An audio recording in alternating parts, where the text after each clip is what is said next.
हरिओम हरिओम। यदि कोई उल्टी परिस्थिति बार बार आ रही है तो शिकायत और दोष देने के बजाय यह देखो कि भगवान क्या सिखाना चाहते हैं। मन में विचार करो। देखो, यदि कोई उल्टी परिस्थिति आती है और एक बार नहीं बार बार आ रही, सब उल्टा पुल्टा हो रहा है, तो उसमें विचार करो, सोचो, देखो क्यों हो रहा। शिकायत करने में वे समय अपना बर्बाद मत करो। दोष देने के बजाय कहते हैं देखो कि भगवान क्या सिखाना चाहता है, इस परिस्थितियों से भगवान क्या क्या सिखाना चाहता है। इधर की तरफ ध्यान दो, उधर ध्यान ना दो। क्यों आ रही है, क्यों आ रही है, आंधी क्यों आई, समय बेकार उसमें। वो आया है तो तुम रोक लोगे? नहीं रोक सकती हो ना, आया है तो आएगा। पानी क्यों बरस रहा है, पानी बरसना है तो बरसेगा। हम टेंशन क्यों लेकर के बैठे? जब हमारे बस में नहीं है तो हम क्यों उसको जो है गाली दें। भगवान को भी गाली देने लगते हैं, भगवान ऐसा क्यों कर दिया, ऐसा क्यों बरसा दिया, ऐसा क्यों हो रहा, ऐसा क्यों हो रहा। ये विचार हटाओ, मन से हटा करके अपने जो है विचार में लगो, विचार में। तो ये सोचो भगवान हमें क्या सिखाना चाहता है। बच्चे जब हमारा कहना नहीं मानते हैं तो इसका अर्थ है कि भगवान सिखा रहे हैं कि इनसे मोह मत करो। जब कहना नहीं मानने तो इनसे मोह छोड़ दो, मोह मत करो। मोह भगवान से करो। भगवान हमको सिखाना चाहते, तुम इन्हीं के मोह में जो अपना समय बर्बाद कर दोगे। इसलिए भगवान यही सिखाना चाहते हैं, किसी से मोह ना करो। जो कोई हमारे अनुसार नहीं चलता उससे मोह न करो। मोह तो किसी से भी नहीं करना चाहिए, लेकिन प्रकृति से सीखो कि हम किसी से मोह नहीं करें। अगर मोह करोगे तो इसे में फंसे रहोगे। इसलिए प्रकृति सिखा रही है कि मोह मत करो। बार बार ये जो है प्रकृति हमें सिखाने के लिए खड़ी हुई है, लेकिन फिर दिमाग उधर ही जाता है। इसका कारण क्या है? ये मोह है हमारा। तो भगवान जो सिखा रहे हैं उसको सीखें। भगवान क्या तो कहते मोह मत करो। शरीर पर अगर बार बार कहते कष्ट आते हैं तो भगवान सिखाना चाहते हैं कि ये शरीर से मोह छोड़ दो। बार बार कष्ट आते हैं तो ये शरीर को भगवान के हवाले कर दो, इससे मोह छोड़ो। यहाँ दर्द है, वहाँ दर्द है, इसका मोह छोड़ दो, क्योंकि तुम्हारे बस में नहीं है। दर्द भी होगा, कष्ट भी आएंगे, इसका भगवान के हवाले कर दो कि भगवान तुम जानो इसके। ये शरीर भी तुम्हारे हवाले है।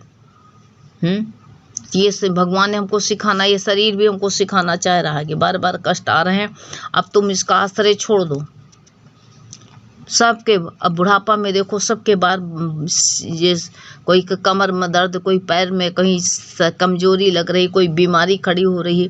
अब तो इसका यही काम ही है।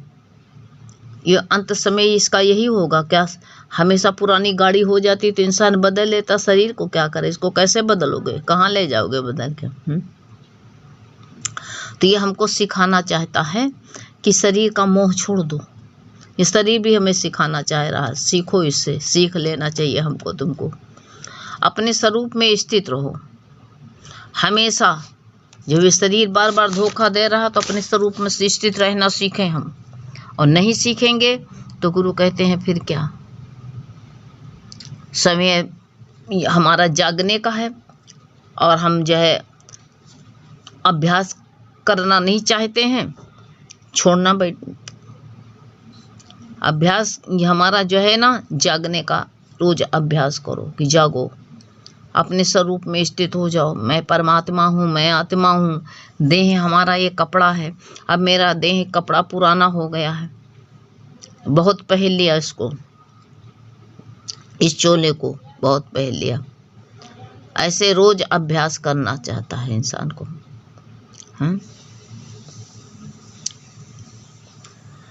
हमारी जो है जितनी परिस्थितियां हैं, हमारी एक जो है परिस्थिति हो, उसको देख करके अनुभव करो, उसको अनुभव करना चाहिए हर बात पर। उससे जो है विपरीत सोचो, उससे अनुभव करो। नहीं अनुभव करोगे तो देह के गुलाम बनोगे।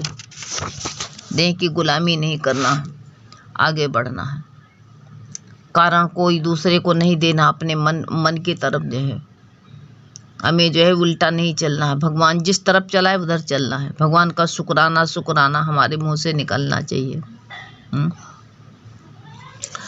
शरीर से अलगाव करो, हमेशा शुक्र की आदत डालो। शुक्र है भगवान तेरा सब, भगवान पर समर्पित कर दो। समर्पित का अर्थ है कि मैं तेरा हूँ, भगवान के हो जाओ। भगवान मैं तेरा हूँ, भगवान के हो जाओ, पूरे के पूरे भगवान के समर्पित हो जाओ, मैं तेरा हूँ।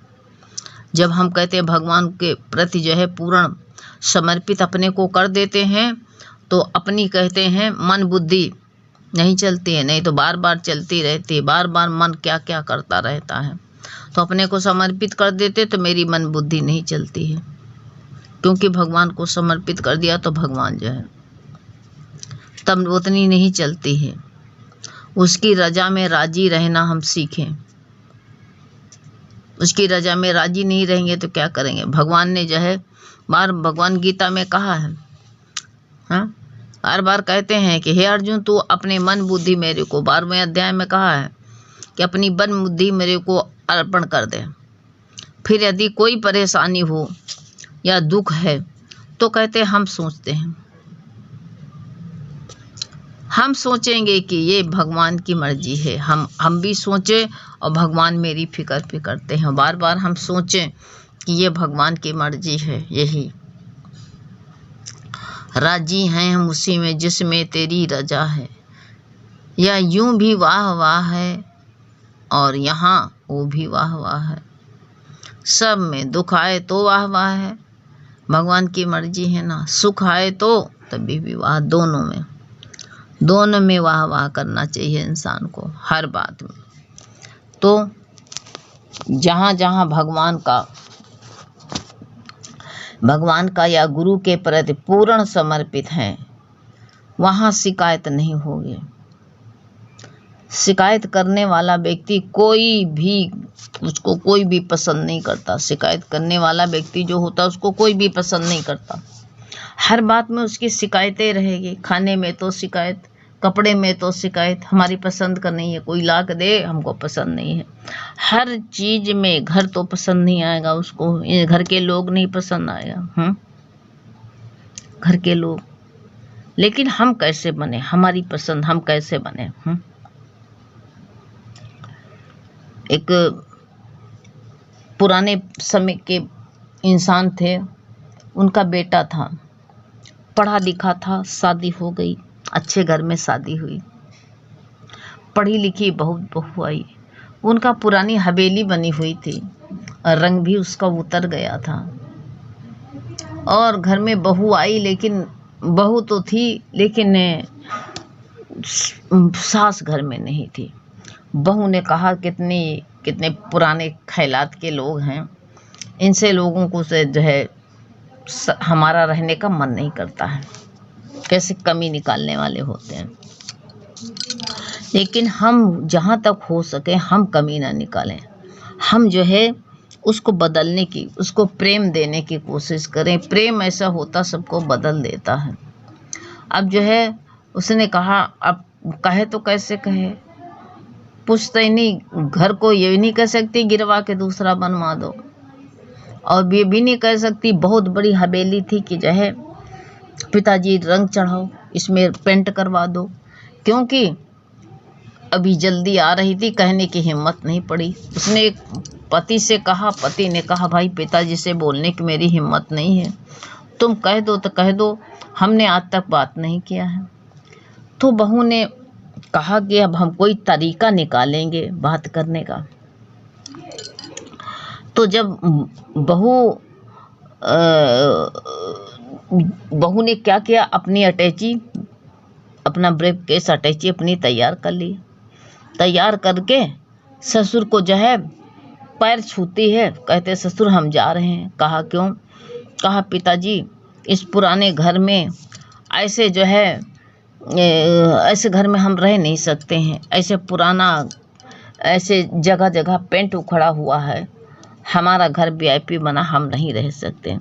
तो ससुर जो था चाबी लिए हुए था, उसने कहा बेटी मेरे घर को ना तोड़, ले मेरी गोदरेज की चाबी ले ले बेटी, और ले करके बिटिया इसमें से जितना पैसा निकालना चाहती, मैं तो बूढ़ा हो गया हूँ, इसमें से पैसा निकाल ले बेटी, और निकाल करके तू अपने मन पसंद का पेंट करवा ले। अब हम तेरे को मना नहीं करेंगे, लेकिन हम बूढ़े हो गए, हमसे अब नहीं होगा।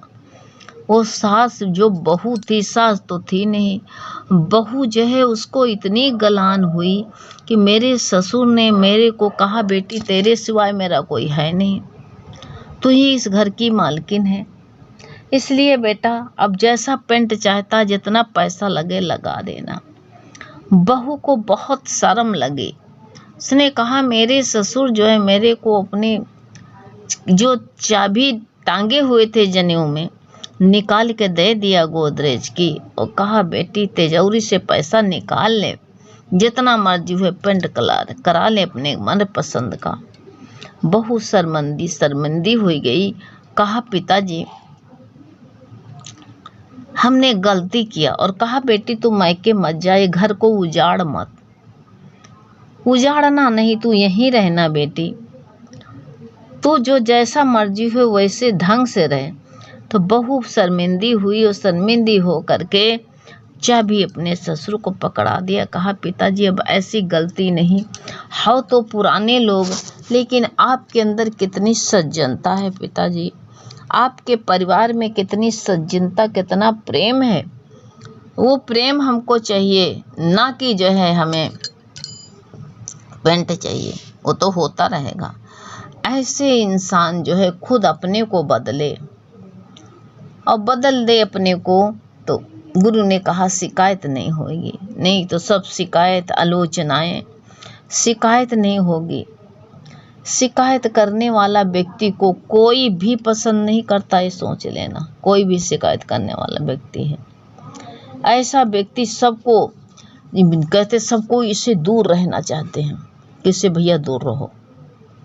हाँ, और जब दूर रहोगे तो हरदम अकेला रह जाएगा वो, तभी भी तो नहीं उसको पसंद आएगा, तभी कहेगा यहाँ कोई ना बोलने वाला, ना बात करने वाला, ना चीत करने वाला।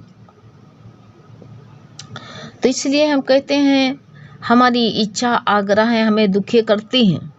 कोई इच्छा जो होती है, इच्छा आग्रह ही हमें दुखी करती है। इच्छा करो ना आग्रह करो, कुछ ना करो, इच्छा और आग्रह को छोड़ दो, इच्छा आग्रह वहीं रखे रहने दो, कुछ भी भगवान को आगे करके राजी रहना सीखो। अपने गुरु कहते हैं अपने पति बच्चों से भी, माता पिता से भी इच्छा की आग्रह ही रखना अहंकार हमको है, इसी से दुख मिलता है। चाहे बच्चे से भी आग्रह करते हैं, इच्छा करते हैं, वो भी एक दुख का कारण है।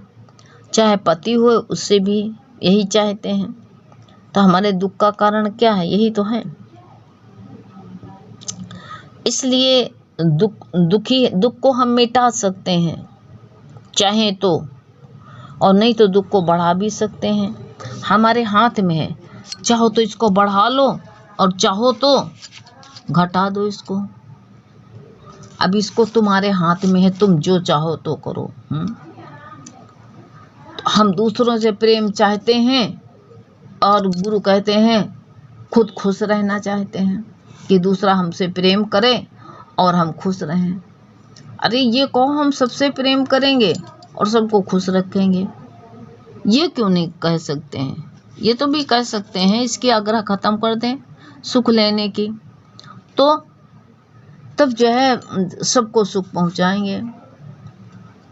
अब देख लो आज के समय में अधिकतर कहते हैं माता पिता यही चाहते हैं कि उनके जो है बच्चे जो है 80 साल के हैं तो वो जो है बूढ़े हो गए, लेकिन क्या सोचते कि हमारे बच्चे जो है 90% जो है नंबर लेकर के पढ़ाई में लेकर के आए, इच्छा रखते हैं। अरे कोशिश तो बच्चे पढ़ने में करते हैं, किसी किसी की मेमोरी ऐसी होती है कि वो जो है 300 में 3 जो है 299 ले आता है, और कोई जो है 50% लेके आता है, कोई 70% है। अपनी अपनी जो है कोशिश में सब लगे रहते हैं, और कुछ जो है मोबाइल खेल में बर्बाद कर देते हैं। सब जो है अपनी मनमानी करने में भी नहीं। पहले हम लोगों की पढ़ाई में क्या था, कहाँ मोबाइल कहाँ फ़ोन, जानते ही नहीं थे। तो दूसरे से इच्छाएं अपेक्षाएं हमारी जुड़ी हैं, वो हमारे अनुसार नहीं होता है, तब हमको दुख होता है। इसलिए जो है दुख को हम मिटा सकते हैं, हम चाहें तो मिटा सकते हैं, और हम नहीं चाहते हैं तो उसे बना रहेगा। वो मिटाना चाहते हो तो मिटा दो, नहीं तो उसी में उलझते जाओगे, उलझते उलझते मरोगे, उलझते उलझते फिर पैदा हो गया करके उलझन में। या उलझन कभी जाएगी नहीं, ये सोचो तुम कि उलझन चली जाए, उलझन जा नहीं सकती। कई जन्मों लगा दोगे तभी उलझन नहीं जाएगी। इसलिए इसका सिलसिला भी से ख़त्म कर दो, इसका मोह ममता हटा दो, बस सब शांति शांति शांति शांति। हरि ओम।